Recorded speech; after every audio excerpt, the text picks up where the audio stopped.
So this is not the video I intended to make today, but it's the one I'm making now.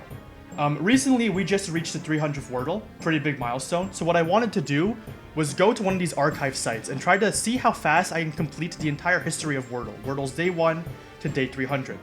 And maybe also overlay some, historical facts about Wordle. Just, it's a fun little celebration of what this game is and what it's become. But I can't do that. And the reason I can't do that is because the New York Times is taking down every Wordle archive in existence. Now, I already knew this one right here, the Wordle archive, the original. It was taken down about a month ago.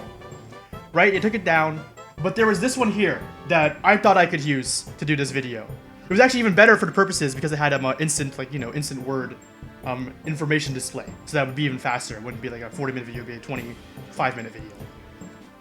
But unfortunately, the same day that I went to record that video, I see this message.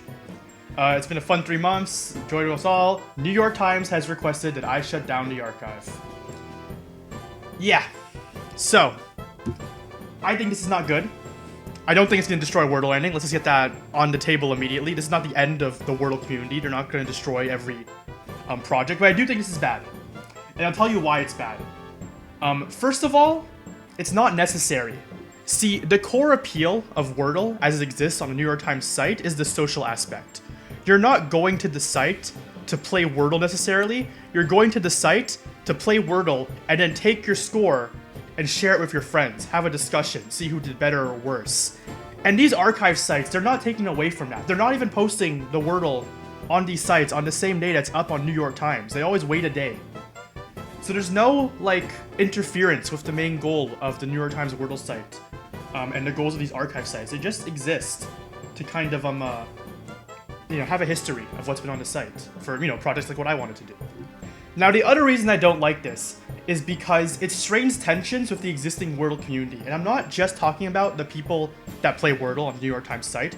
I'm talking about the people that make spin-offs, the people that speedrun Wordle, the people that do challenges of Wordle, their perfect duo trigordals and whatnot. And when the New York Times kind of indicates that they're willing to take down a passion project like this, it makes people more apprehensive to contribute to the community.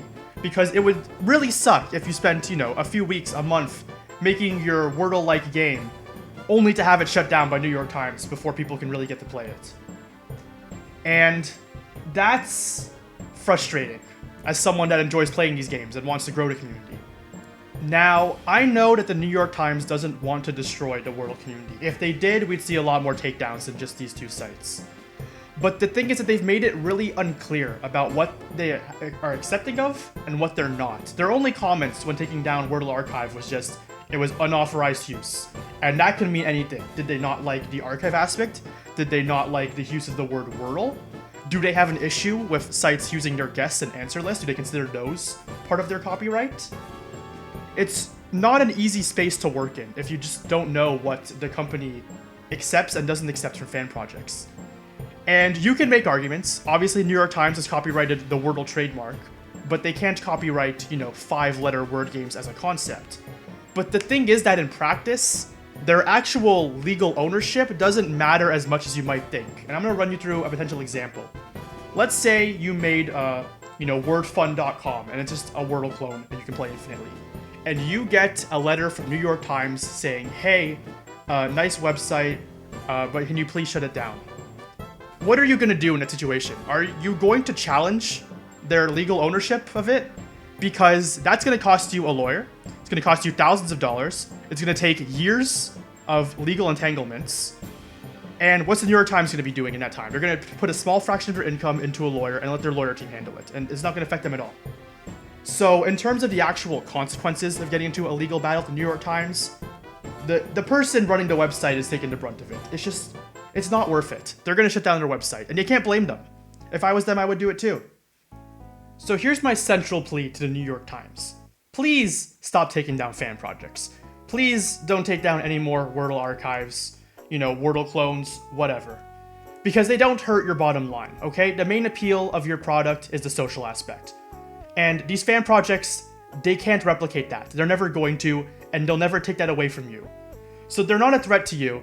So please stop hurting the community.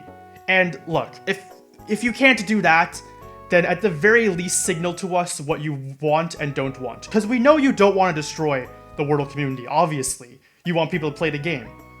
But it's just a very annoying environment to work in when you don't know exactly what's going to be taken down and what isn't. So please, if you're going to continue enforcing your copyright, which, you know, it's your right to do, signal to us what you are and aren't going to be enforcing in some way. Give us more comments besides it's unauthorized use. That could mean anything. And before I go, let me just show you one little bonus. Because when I said they took down the Wordle archive, you know, there's an asterisk beside that. Because if you go to this website here, webarchive.org, also known as the Wayback Machine, you can actually find older versions of the Wordle archive that are still playable. And I believe the latest one is on March 5th. Let's just go one of these. And while that loads, look at that. The Wordle archive is still playable. And you know what? Let's have a little appreciation for what this was. You know, it kept track of your guesses. It kept track of what words you solved or not. It was more than just a Wordle archive. It was a fun site for people that just wanted to see how good they were at the overall history of Wordle. You know, let's do one for fun while we're here. Yeah, unfortunately this site, one of the drawbacks, takes a little while to load. But let's go the old classics. And that is going to be mourn.